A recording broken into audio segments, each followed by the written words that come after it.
Aperte os cintos, porque o que eu vou te contar hoje não é só sobre um término de relacionamento. É sobre como a gente pode estar olhando para a pessoa que mais ama no mundo e, mesmo assim, não enxergar absolutamente nada do que está acontecendo dentro dela. Você já teve aquela sensação de que a sua vida estava perfeita, de que cada peça do tabuleiro estava no lugar certo, só para acordar no dia seguinte e perceber que o jogo tinha mudado completamente sem ninguém te avisar? Foi exatamente assim que tudo começou para mim. Eu lembro como se fosse agora. Era uma terça-feira chuvosa, daquelas que a umidade parece entrar nos ossos, e o relógio marcava 2h15 da manhã. O silêncio na minha casa era tão pesado que eu conseguia ouvir o zumbido da geladeira na cozinha. Eu estava sentado no sofá, com a luz da televisão desligada refletindo no meu rosto, encarando a tela do meu celular pela milésima vez naquela noite. E o que eu vi ali era a imagem da derrota, a imagem do meu fracasso. No visor brilhante, a foto da Alice, a minha Alice, ou melhor, a Alice que eu achava que conhecia. Na foto, ela estava num bar, cercada de gente bonita, segurando uma taça de espumante, com a cabeça jogada para trás numa gargalhada que parecia ecoar através da tela. A legenda era curta, direta, e cortou meu peito mais fundo do que qualquer faca afiada. Finalmente livre. A vida começa agora. Aquilo não era só uma frase. Aquilo era um atestado de óbito do nosso noivado de 3 anos. 3 anos de planos, de economias para casa própria, de nomes escolhidos para os filhos que nunca teríamos. Tudo isso trocado, aparentemente, pela liberdade de uma noite de terça-feira num bar da moda. Eu senti uma mistura tóxica de raiva, humilhação e uma saudade que doía fisicamente. Como ela podia estar tão feliz? Como ela podia celebrar o fim do nosso amor como se tivesse se livrado de um peso morto? Eu me sentia um lixo, descartável. Aquele tipo de ex-namorado que a gente bloqueia e esquece que existiu. Mas a vida, meu amigo, a vida é mestre em nos fazer de palhaços. Porque enquanto eu alimentava meu ódio, enquanto eu ensaiava mentalmente todas as coisas horríveis que eu diria se a encontrasse na rua, o interfone tocou. O som agudo rasgou o silêncio da madrugada e me fez pular do sofá. Quem toca o interfone às 2 da manhã numa terça-feira? Meu coração disparou. Uma parte idiota e esperançosa de mim pensou, é ela. Ela se arrependeu. Ela voltou. Eu corri até o aparelho, tropeçando no tapete, com a respiração falha. Minha mão tremia quando apertei o botão e perguntei, quem é? Mas a voz que respondeu não era a da Alice. Era uma voz quebrada, irreconhecível, sufocada por um choro que parecia vir das entranhas. Sou eu, a Clara. Por favor, abre. Eu não tenho para onde ir. Clara, a irmã mais nova da Alice. A última pessoa que eu esperava ver. O que ela fazia ali? Será que veio buscar o resto das coisas da irmã? Veio jogar na minha cara o quanto Alice estava feliz sem mim? Eu destravei o portão sem pensar muito. A curiosidade e o medo se misturaram. Quando abri a porta do apartamento, a cena que eu vi me gelou o sangue. A Clara estava encharcada, o cabelo grudado no rosto pálido, tremendo de frio ou de choque, eu não sabia dizer. Mas o pior eram os olhos. Olhos vermelhos, inchados, de quem não dormia ou parava de chorar há dias. Ela não disse oi. Ela não pediu licença. Ela simplesmente desabou nos meus braços, ali mesmo no capacho da entrada. O peso dela era morto, como se as pernas não sustentassem mais o corpo. Eu a segurei, confuso, sentindo a água da chuva da roupa dela molhando a minha camisa, e a única coisa que eu conseguia ouvir entre soluços convulsivos dela era, me perdoa, por favor. A gente não sabia.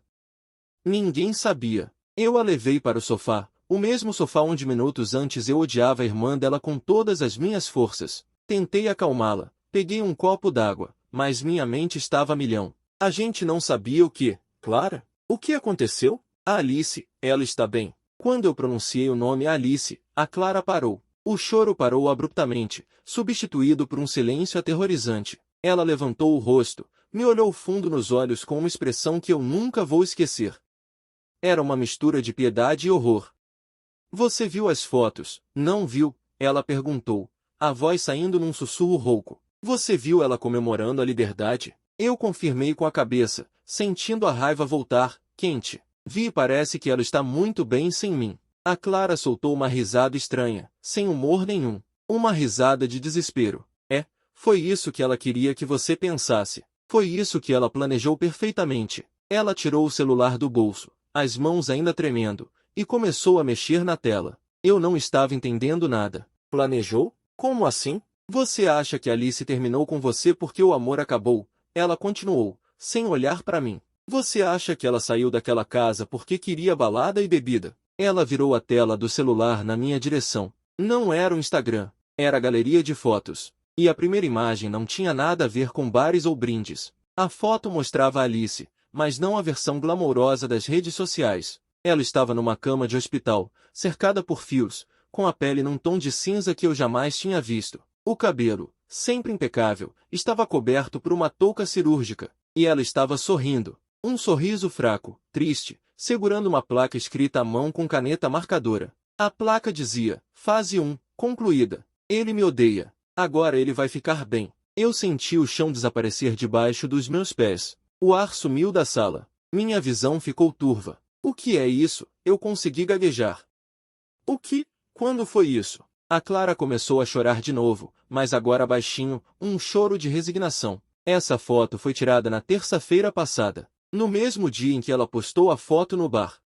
A foto do bar é de 2 anos atrás, numa viagem que a gente fez. Ela agendou as postagens. Ela passou a semana inteira programando cada story, cada legenda, cada mentira. Eu tentei processar a informação, mas meu cérebro rejeitava. Por quê? Por que alguém faria isso? Terminar um noivado, fingir estar feliz, postar fotos antigas enquanto está internada? Ela não queria que você sofresse, a Clara disse, como se lesse meus pensamentos. Ela descobriu há 3 semanas. O médico deu, ele não deu muito tempo. E ela disse que se você soubesse, você ia parar a sua vida. Você ia largar o emprego novo, ia gastar tudo que a gente juntou para casa tentando tratamentos impossíveis. Ela disse que preferia que você a odiasse e seguisse em frente rápido, do que ver você definhar numa sala de espera de hospital segurando a mão dela enquanto ela ia embora aos poucos. Naquele momento, a raiva que eu sentia se transformou em algo muito pior. Culpa. Uma culpa avassaladora, esmagadora. Eu passei a última semana desejando mal para a mulher que estava, literalmente, morrendo para me proteger. Eu xinguei, eu amaldiçoei, eu queimei as nossas fotos, enquanto ela estava lutando pela vida, ou melhor, lutando para morrer sozinha para me poupar da dor. Mas a história não acabava ali. A Clara respirou fundo e segurou minha mão com força. As unhas dela cravaram na minha pele. Tem mais uma coisa, ela disse. Ela não queria que eu viesse. Ela me fez jurar que eu não contaria. Mas ontem à noite as coisas complicaram. E ela chamou seu nome. Ela não estava lúcida, mas ela chamou por você a noite inteira. Aquele momento, ali no meu sofá, com a Clara segurando minha mão, foi o ponto de virada mais brutal da minha vida. Sabe quando você assiste a um filme e o protagonista recebe uma notícia que muda tudo, e o som ao redor fica abafado, como se ele estivesse debaixo d'água? Foi exatamente assim. Eu ouvia o choro dela, ouvia a chuva lá fora, mas parecia que eu não estava mais no meu corpo. Eu estava flutuando em algum lugar entre o choque e a negação. Minha mente, num ato desesperado de autodefesa, tentou rejeitar o que ela tinha acabado de dizer. Tumor cerebral? Alice? A mulher que corria 5 quilômetros todas as manhãs? A mulher que nunca teve nenhuma gripe forte nos 3 anos que estivemos juntos? Não podia ser verdade. Tinha que ser algum engano, alguma piada de mau gosto, ou talvez um pesadelo do qual eu ia acordar a qualquer segundo. Mas a Clara estava ali. O calor da mão dela na minha era real. O cheiro de chuva e hospital que vinha da roupa dela era real. E a dor nos olhos dela. Ah, essa era a prova mais concreta de todas. Ninguém consegue fingir uma dor daquelas. Ela não queria que você soubesse, a Clara repetiu, a voz falhando. Ela disse que você já tinha sofrido demais na vida com perdas. Ela me fez prometer, ela me fez jurar que eu ia deixar você acreditar que ela tinha virado uma pessoa fútil, egoísta. Ela achou que se você tivesse raiva, você ia superar mais rápido. Eu senti uma lágrima escorrer pelo meu rosto sem que eu permitisse. Raiva? Superar? Como alguém pode ser tão incrivelmente altruísta e tão cruel ao mesmo tempo? Ela estava tentando me proteger da dor do luto, me entregando à dor do abandono. Ela escolheu ser a vilã da minha história para que eu não precisasse ser o viúvo da dela. E eu caí direitinho. Eu acreditei em cada mentira, em cada foto, em cada silêncio. Eu passei os últimos dias desejando que ela se desse mal, que ela quebrasse a cara, sem saber que ela já estava quebrada da forma mais irreversível possível. Eu preciso vê-la, eu disse, me levantando num pulo. A urgência tomou conta de mim. Eu precisava ver a Alice. Eu precisava pedir desculpas, mesmo que fosse mentalmente. Eu precisava segurar a mão dela e dizer que eu não a odiava, que eu nunca poderia odiá-la. A Clara hesitou. Ela olhou para o relógio, depois para a janela escura. O horário de visitas acabou faz horas. E ela não está num quarto normal. Ela está na UTI. Eles são muito rigorosos. Eu não queria saber de regras. Não queria saber de horários. Clara, por favor, eu não posso deixar ela passar a noite sozinha achando que eu a odeio. Se ela morrer achando que eu a odeio, eu nunca vou me perdoar. E você também não. Aquilo foi um golpe baixo, eu sei. Mas eu estava desesperado. A Clara mordeu o lábio, as lágrimas voltando a cair, e assentiu devagar. Tá bom, eu conheço uma enfermeira da noite. Ela gosta da Alice. Talvez ela deixe a gente entrar rapidinho. Mas você tem que prometer que vai ser forte. Ela não é a mesma Alice que você viu semana passada. O caminho até o hospital foi um borrão. Eu dirigia mecanicamente, furando sinais vermelhos nas ruas desertas, com a Clara soluçando baixinho no banco do passageiro. A cada quilômetro, a realidade pesava mais. Eu comecei a lembrar de pequenos detalhes das últimas semanas que eu tinha ignorado. As dores de cabeça que ela dizia ser estresse do trabalho. O dia em que ela derrubou uma xícara de café e disse que a mão estava dormente. As vezes em que eu a peguei olhando para o nada, com uma expressão perdida, e quando eu perguntava o que era, ela só sorria e dizia nada, só pensando na vida. Eu fui cego. Eu fui egoísta. Eu estava tão focado na nossa rotina, nos nossos planos futuros, que não vi que o presente dela estava desmoronando. A culpa é um ácido, meu amigo. E ela estava corroendo meu estômago enquanto eu estacionava o carro na frente daquele prédio enorme e branco. Entrar no hospital de madrugada tem uma energia diferente. É um lugar onde a vida e a morte dançam uma valsa lenta e silenciosa. Os corredores estavam vazios, iluminados por aquelas luzes fluorescentes que deixam tudo com cara de doente. O cheiro de álcool e desinfetante me deu náuseas. A Clara me guiou pelos corredores como se conhecesse o caminho de cor, e provavelmente conhecia, depois de passar a semana inteira ali. Chegamos numa porta dupla com um aviso de UTI, acesso restrito. Meu coração batia tão forte que eu achava que todo mundo podia ouvir. A Clara falou com uma enfermeira no balcão, sussurrando, gesticulando. A enfermeira olhou para mim, com aquele olhar profissional de quem já viu tragédias demais, e depois de um longo minuto, assentiu. 5 minutos. Só 5 minutos. E se alguém da supervisão aparecer, vocês saem na hora. Nós entramos. O som dos monitores cardíacos era a única música naquele lugar.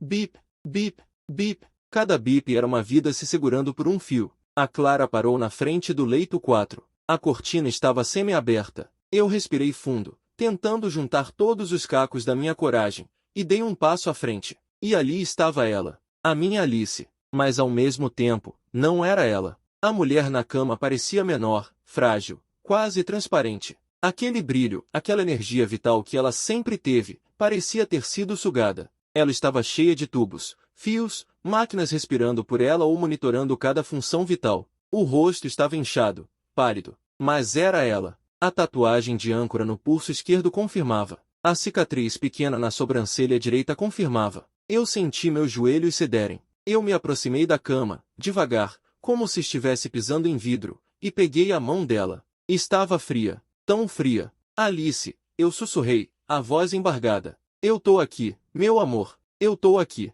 Ela não abriu os olhos. O peito dela subia e descia num ritmo mecânico, guiado pelo respirador. A enfermeira se aproximou de mim e disse baixinho, ela está em coma induzido agora. A pressão intracraniana estava muito alta, mas a audição é o último sentido a se perder. Fale com ela. Ela pode te ouvir.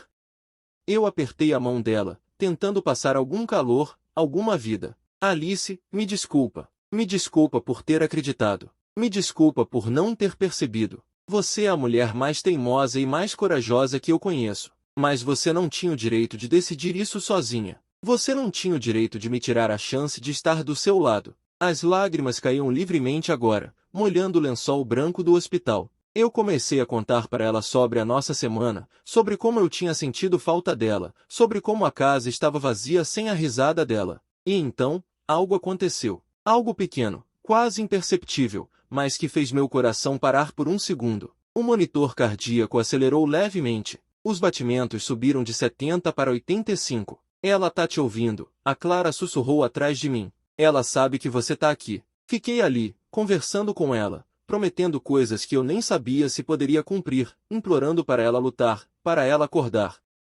Eu disse que perdoava a mentira, que perdoava o teatro, que perdoava tudo, desde que ela voltasse para mim. Mas o tempo é cruel. A enfermeira tocou no meu ombro. Acabou o tempo. Vocês precisam ir. Eu não queria soltar a mão dela. Parecia que se eu soltasse, ela ia escorregar para longe de vez. Mas eu não tive escolha. Dei um beijo na testa dela, senti a pele fria contra os meus lábios quentes, e sussurrei, eu volto amanhã. Eu não vou a lugar nenhum. Você não vai se livrar de mim tão fácil. Saímos da UTI em silêncio. O corredor parecia mais longo na volta. A Clara estava exausta, encostada na parede do elevador. Obrigada, ela disse, sem me olhar. Ela precisava disso. E você também. Nós fomos para a sala de espera, aquele lugar purgatório onde as pessoas esperam por notícias que podem destruir ou salvar suas vidas. Eu sentei numa daquelas cadeiras de plástico desconfortáveis e encarei o teto. E foi ali, no silêncio daquela sala de espera, às 4 da manhã, que a ficha realmente caiu. A minha ex-noiva não estava livre e curtindo a vida. Ela estava lutando a batalha mais difícil de todas, sozinha, para me proteger. E eu? Eu tinha sido um espectador passivo, manipulado por um amor tão grande que se tornou destrutivo. Mas agora eu sabia a verdade. E a verdade, por mais dolorosa que seja, te dá poder. O poder de fazer escolhas. E eu tinha feito a minha. Eu ia ficar ali. Eu ia lutar com ela. Mas eu não fazia ideia de que a verdadeira aprovação ainda estava por vir. Porque o que a Clara não tinha me contado, o que nem os médicos tinham previsto com certeza, era o que aconteceria quando, e se, a Alice acordasse. Aquela sala de espera era um vácuo. Eu não sei quanto tempo fiquei olhando para uma mancha no teto, tentando entender em que ponto a minha vida tinha virado do avesso. A Clara tinha ido buscar café, ou talvez apenas se esconder para chorar em paz longe de mim, e eu estava ali, sozinho com a minha culpa. E a culpa, meu amigo, ela é uma companhia que fala alto. Ela gritava na minha cabeça, você foi estúpido, você foi cego. Eu me lembrava de cada detalhe, de cada pequena mudança de comportamento da Alice nos últimos meses. A vez que ela esqueceu onde tinha deixado as chaves do carro 3 vezes na mesma semana e riu, dizendo que estava ficando velha. O dia em que ela teve uma tontura no supermercado e se segurou no carrinho,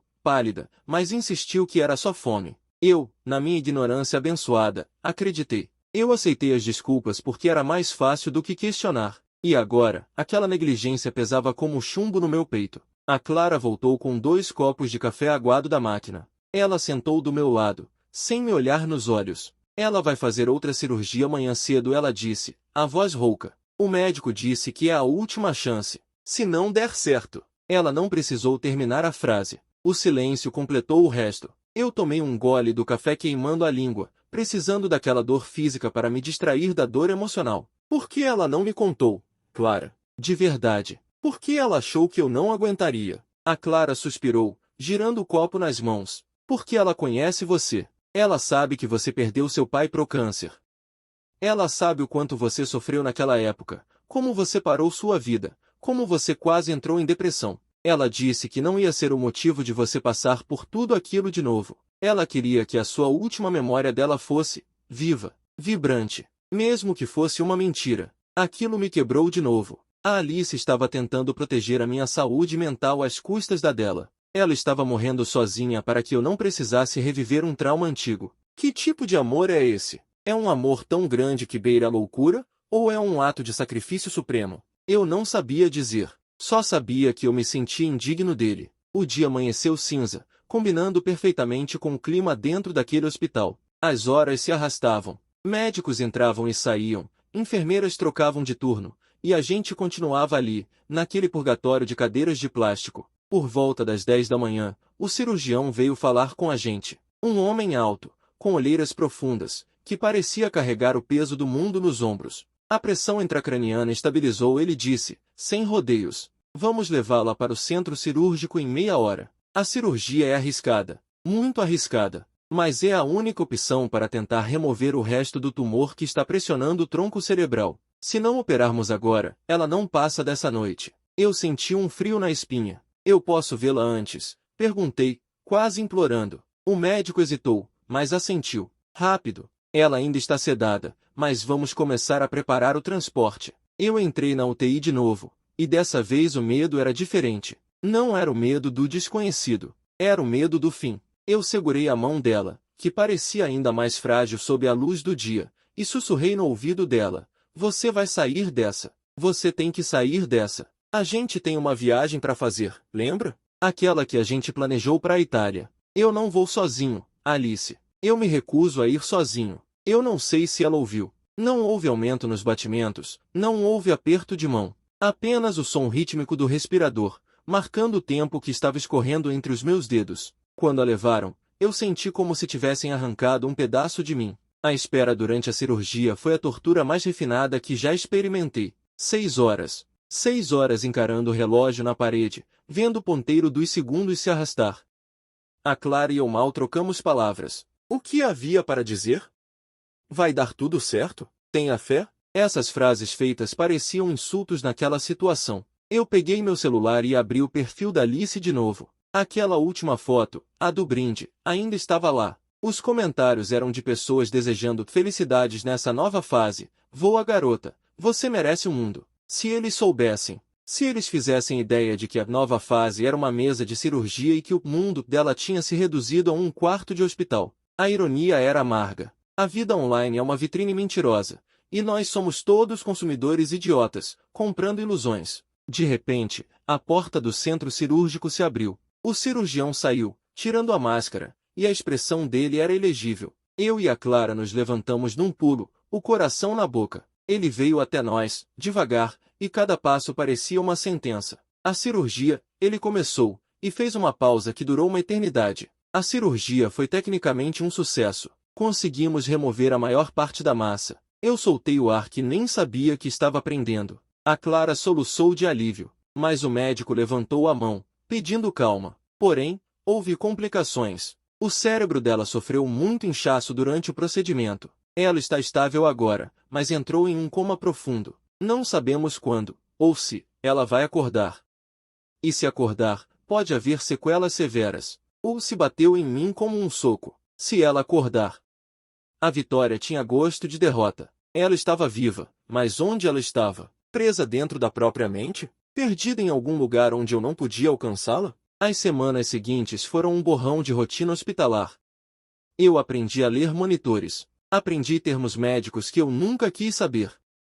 Escala de Glasgow, edema cerebral, reflexos pupilares. Eu parei minha vida. Avisei no trabalho que precisava de um tempo, e se eles não gostassem, podiam me demitir. Nada mais importava. Eu passava os dias sentado ao lado da cama dela, lendo livros em voz alta, contando sobre o tempo, sobre as notícias, sobre qualquer coisa que pudesse servir de âncora para trazê-la de volta. A Clara se revezava comigo. Nós nos tornamos uma equipe estranha, unidos pela tragédia. E foi numa tarde de quinta-feira, quando eu estava lendo o capítulo final do livro favorito dela, que aconteceu. Eu estava distraído, olhando para a janela, quando ouvi um som diferente. Não era o bip do monitor. Era um som humano, um suspiro. Eu olhei para a cama num sobressalto. Os olhos da Alice estavam abertos. Abertos e fixos no teto. Eu gelei. Alice, chamei, me aproximando devagar. Ela piscou, lentamente, e então, virou a cabeça na minha direção. O olhar dela estava vago, confuso, mas estava lá. Ela tentou mexer a boca, tentou falar, mas só saiu um som gutural, arranhado. Eu apertei o botão de emergência para chamar a enfermeira, mas não tirei os olhos dela. Calma, meu amor, não força. Eu tô aqui. Ela franziu a testa, como se estivesse tentando resolver um quebra-cabeça muito difícil. E então, com um esforço visível, ela sussurrou uma palavra. Uma única palavra que fez meu mundo parar de novo, mas dessa vez, de um jeito que eu jamais esperava. Ela olhou bem no fundo dos meus olhos e perguntou: Quem é você? Aquela pergunta pairou no ar como uma sentença de morte. Não a morte dela, mas a morte do nós. Eu congelei. Minha mão, que segurava a dela, afrouxou instintivamente. O monitor cardíaco continuava bipando ritmicamente, indiferente ao colapso do meu universo particular. Eu olhei nos olhos dela, buscando algum sinal de brincadeira, algum resquício de reconhecimento, mas só encontrei um vazio aterrorizante. Ela não estava brincando. Ela realmente não sabia quem eu era. Sou eu, Alice, o Lucas, seu noivo. Tentei sorrir, mas meus lábios tremeram. A gente mora junto. Temos um gato chamado Fred. Lembra? Ela franziu a testa, o esforço mental visível em cada músculo do rosto. Lucas, ela repetiu, como se testasse o gosto da palavra na boca. Não, eu não lembro. Desculpa. A enfermeira entrou no quarto, alertada pelo botão de emergência, e começou a checar os sinais vitais. Eu me afastei, encostando na parede fria, sentindo uma náusea violenta. O médico tinha avisado sobre sequelas. Ele tinha falado sobre perda de memória, sobre confusão mental. Mas ouvir a teoria é uma coisa, viver a prática é ser atropelado por um caminhão. A amnésia pós-cirúrgica pode ser temporária ou permanente, dependendo da área afetada e do inchaço cerebral. Eu sabia disso racionalmente, mas emocionalmente, eu estava destruído. A mulher que eu amava estava viva, mas a mulher que me amava tinha desaparecido. Era como se o arquivo Lucas tivesse sido deletado do disco rígido dela. E o pior, a única memória recente que ela poderia ter acessado, a do término falso, da liberdade, também tinha sumido. Ela estava num limbo, uma folha em branco. Nos dias que se seguiram, a rotina virou um jogo de paciência excruciante. A Alice foi transferida para o quarto. Fisicamente, ela estava se recuperando rápido, surpreendendo até os médicos. Mas a mente dela era um labirinto onde eu não conseguia entrar. A Clara, por ser irmã, trazia uma familiaridade instintiva para ela. A Alice lembrava da mãe, lembrava da infância, lembrava até da senha do Wi-Fi da casa dos pais. Mas os últimos 5 anos? Um borrão cinza. Eu me tornei o moço simpático que vem todo dia. Eu trazia flores, trazia fotos nossas, contava histórias das nossas viagens. Ela ouvia com atenção, sorria educadamente, mas era o sorriso que se dá a um estranho gentil no ponto de ônibus. Não havia intimidade. Não havia o brilho no olhar que dizia eu te conheço, eu te pertenço. Eu estava reconquistando minha própria noiva do zero, competindo contra o fantasma de mim mesmo. Uma tarde, a Clara me puxou para o corredor. Ela parecia exausta, mas decidida. Lucas, a gente precisa conversar. O médico disse que ela vai ter alta na sexta-feira. Meu coração pulou. Alta. Isso era ótimo. Mas ela não pode voltar para o nosso apartamento, eu disse, antecipando o problema. Ela não lembra que mora lá. Ela vai se sentir uma intrusa na própria casa. A Clara assentiu. Exatamente. Ela vai para a casa dos nossos pais. É o lugar onde ela se sente segura agora. E talvez seja melhor você não ir lá todos os dias. Pelo menos no começo. Ela fica agitada tentando lembrar de você. Ela se sente culpada por não lembrar. Você está virando uma fonte de estresse, não de conforto. Aquilo foi um soco no estômago. Eu, uma fonte de estresse? Eu, que passei noites em claro naquela cadeira dura. Eu, que perdoei a mentira mais cruel do mundo. A raiva borbulhou de novo, quente e ácida. Então eu devo sumir? É isso? Ela tentou me afastar mentindo que não me amava, e agora o destino está me afastando fazendo ela esquecer que me ama. Qual é a lição aqui, Clara? Que eu devo desistir? A Clara segurou meu braço, firme. Não, a lição é que amar às vezes é saber a hora de dar um passo atrás. Se você forçar a barra agora, você vai criar uma versão nela. Deixa ela respirar. Deixe o cérebro dela desinchar, cicatrizar. Se o amor de vocês era real, se estava gravado lá no fundo, ele vai voltar. Mas não vai ser na marrã. Eu voltei para casa naquela noite e o apartamento parecia um mausoléu. As coisas dela estavam por toda parte. O livro na mesa de cabeceira, com o marcador na página 120. O par de tênis jogado perto da porta. O cheiro dela no travesseiro. Eu sentei na cama e chorei. Chorei de raiva, de saudade, de impotência. Eu me senti a pessoa mais solitária do planeta. A recuperação de uma cirurgia cerebral exige repouso absoluto e um ambiente livre de estresse para evitar complicações. Eu sabia que a Clara estava certa. Minha presença ansiosa, minha necessidade desesperada de ser reconhecido, estava atrapalhando a cura dela. Eu precisava ser altruísta, assim como Alice tentou ser no começo, mas de um jeito certo dessa vez. Eu precisava amar o suficiente para deixar ir, na esperança de que ela voltasse. Sexta-feira chegou. Eu não fui ao hospital. Mandei uma mensagem para Clara. Cuida dela. Quando ela estiver pronta, eu vou estar aqui. Foi a mensagem mais difícil que já digitei. Os dias viraram semanas. Semanas de silêncio. Eu vi as atualizações pelo grupo da família, que a Clara me mantinha informado. Alice comeu bem hoje. Alice conseguiu caminhar no jardim. Alice perguntou sobre o gato. Mas nunca Alice perguntou sobre o Lucas. Eu voltei a trabalhar, mecanicamente. Meus amigos tentavam me animar, me chamavam para sair, diziam que eu tinha que viver.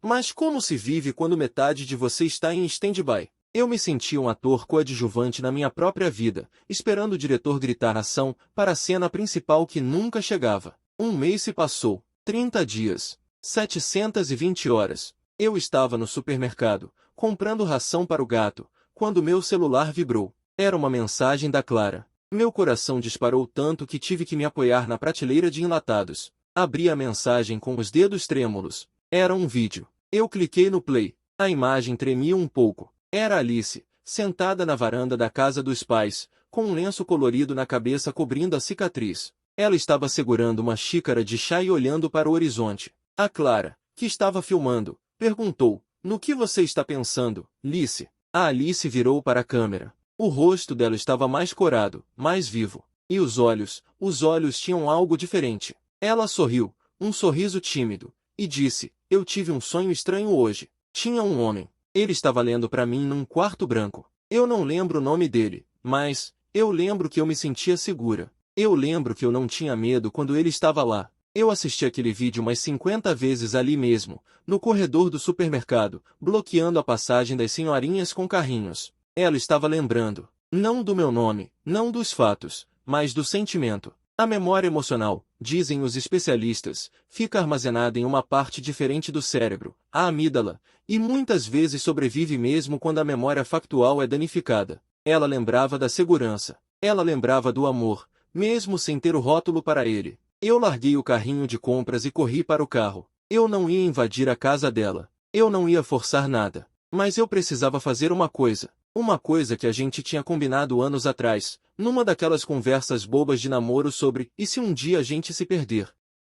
Eu dirigi até a casa dos pais dela. Parei o carro do outro lado da rua e fiquei esperando. Eu não toquei a campainha. Eu peguei meu violão no porta-malas, o violão que eu não tocava há meses, e sentei no capô do carro. Comecei a tocar a nossa música. Não era uma música famosa. Era uma melodia boba que eu tinha inventado para ela no nosso primeiro aniversário de namoro, uma música que falava sobre café frio e pés gelados no inverno. Eu toquei e cantei, alto o suficiente para o som atravessar a rua e chegar na varanda. Os vizinhos devem ter achado que eu era louco, mas eu continuei. E então, a porta da frente se abriu. A Clara apareceu primeiro, surpresa. E logo atrás dela, apoiada numa bengala, veio Alice. Ela parou na porta. Ela inclinou a cabeça, ouvindo. E então, ela começou a caminhar.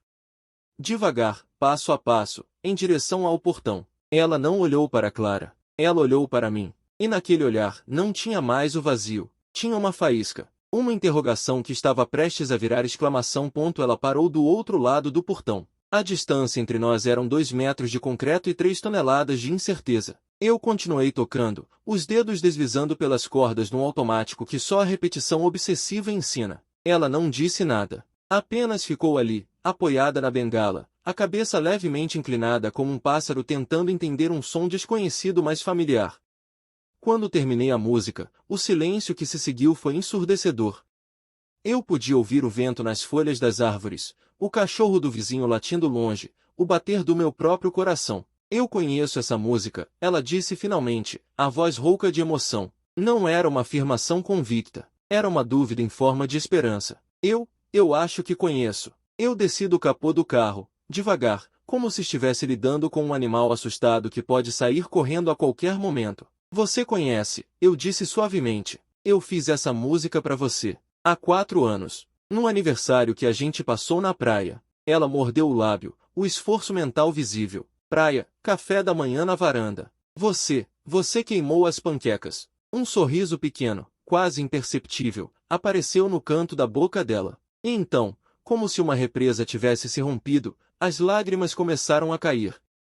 Eu lembro, eu não sei como, mas eu lembro do cheiro, das panquecas queimadas e do café forte demais. Ela levou a mão livre ao peito, apertando forte. E eu lembro que eu era feliz. Eu era tão feliz naquele dia. A Clara, que estava na porta da casa assistindo tudo com as mãos tampando a boca, começou a chorar também. Memórias emocionais podem retornar antes das memórias factuais após traumas cerebrais, porque são processadas em áreas diferentes do cérebro. A Alice estava lembrando não dos fatos, mas dos sentimentos. E os sentimentos são mais honestos que qualquer fotografia. Eu me aproximei do portão, mas não o abri. Posso entrar? Perguntei, dando a ela o controle da situação. Ela assentiu, limpando as lágrimas com as costas da mão. Eu empurrei o portão devagar e caminhei até ela. De perto, eu podia ver a cicatriz na lateral da cabeça, ainda vermelha, ainda crua. Eu podia ver o peso que ela tinha perdido, a palidez da pele. Mas eu também via o brilho nos olhos. O brilho que tinha sumido estava voltando, como uma luz acendendo aos poucos. Eu sinto muito, ela disse, a voz quebrando. Eu sinto muito por não lembrar de tudo. Eu sei que você é importante. Meu corpo sabe. Meu coração sabe. Mas a minha cabeça ainda está tentando juntar as peças. Eu segurei a mão livre dela, a que não estava apoiada na bengala, e apertei suavemente. Não pede desculpa. Você não tem culpa de nada. E eu vou te ajudar a juntar as peças, quantas vezes for preciso. Mesmo que seja uma peça por dia pelo resto da nossa vida. Ela soluçou, um soluço profundo que vinha lá de dentro. Você ainda me ama? Mesmo assim? Mesmo eu sendo essa versão quebrada? A pergunta me partiu ao meio. Alice, eu te amei inteira. Eu te amei quando você fingiu não me amar para me proteger. E eu vou te amar remontando cada memória, cada momento. Você não é uma versão quebrada. Você é você. E isso sempre vai ser suficiente para mim. Nos meses que se seguiram, a vida virou uma maratona de pequenas vitórias e frustrações imensas. Alguns dias ela acordava e lembrava do nome do gato. Outros dias ela me chamava de João e não entendia por que eu ficava triste. A recuperação da memória após cirurgias cerebrais pode levar meses, em alguns casos, a recuperação nunca é completa. Mas a gente aprendeu a lidar com isso. A gente criava novas memórias em cima das antigas. Eu voltei a morar com ela, mas devagar, um cômodo de cada vez. Primeiro o café da manhã junto, depois o almoço. Depois ela pediu para eu ficar para assistir um filme. E uma noite, ela pegou minha mão no sofá e disse, fica, dorme aqui. Eu não quero acordar e você não estar aqui. E foi assim que a gente reconstruiu o nosso nós. Não do jeito que era, mas de um jeito novo, talvez até mais forte, porque tinha sido testado pelo fogo e tinha sobrevivido. Um ano depois da cirurgia, nós estávamos na cozinha. Eu estava fazendo panquecas, e dessa vez sem queimar, e ela estava sentada na bancada, balançando as pernas, tomando café. De repente, ela parou, a xícara no ar, e olhou para mim com uma expressão estranha. O que foi? Perguntei, preocupado. Você tá bem? Ela colocou a xícara de lado e desceu da bancada. Veio até mim, devagar, e colocou as mãos dos dois lados do meu rosto. Eu lembrei, ela sussurrou, os olhos marejados. Eu lembrei de tudo. Do diagnóstico, da decisão, das fotos falsas, do plano de me afastar de você. As lágrimas começaram a escorrer. Eu lembrei do quanto eu te amava a ponto de te machucar para te salvar. E eu lembrei do quanto isso foi idiota. Eu segurei os pulsos dela, não conseguindo acreditar. Você lembra de tudo mesmo? Ela assentiu. Não sei como. Foi como se um arquivo corrompido tivesse sido reparado de repente. Eu lembro da sensação dos fios do hospital. Eu lembro da Clara chorando no meu quarto. Eu lembro de ter ouvido sua voz naquela noite e não conseguir abrir os olhos, mas sentir você segurando minha mão. Ela encostou a testa na minha. E eu lembro de ter pensado que se eu morresse naquela hora, pelo menos eu tinha morrido sabendo que você veio, que você não me odiava. Nós ficamos ali, abraçados no meio da cozinha, enquanto a fumaça da panqueca esquecida no fogo subia. E era perfeito. Era caótico e bagunçado e imperfeito, mas era nosso. A verdade é que essa história não tem um final de conto de fadas. A Alice ainda tem sequelas. Ela tem dores de cabeça crônicas. Ela tem dias em que a memória recente falha e ela esquece onde colocou a chave 5 minutos atrás. Ela tem que tomar remédios que a deixam cansada. Mas ela está viva. E nós estamos juntos. E eu aprendi uma lição que a maioria das pessoas nunca aprende na vida. O amor verdadeiro não é sobre grandes gestos românticos em dias de sol. É sobre segurar a mão de alguém na sala de espera do hospital às 3 da manhã. É sobre aprender a tocar a mesma música 1000 vezes até ela lembrar. É sobre perdoar as mentiras que foram contadas por amor. É sobre escolher, todos os dias, ficar. Mesmo quando é difícil. Especialmente quando é difícil. Então, se você está assistindo isso e está passando por algo parecido, se você está amando alguém que está lutando contra algo maior do que vocês dois, eu quero te dizer uma coisa, não desiste. A vida vai te dar 1000 motivos para sair correndo. Mas o amor verdadeiro, vai te dar um motivo para ficar. E esse motivo vale mais que todos os outros juntos. A minha ex-noiva, aquela que comemorou a liberdade nas redes sociais, hoje é minha esposa, e a liberdade dela não estava em me deixar. Estava em me amar o suficiente para tentar. E a minha liberdade estava em amá-lo o suficiente para não desistir.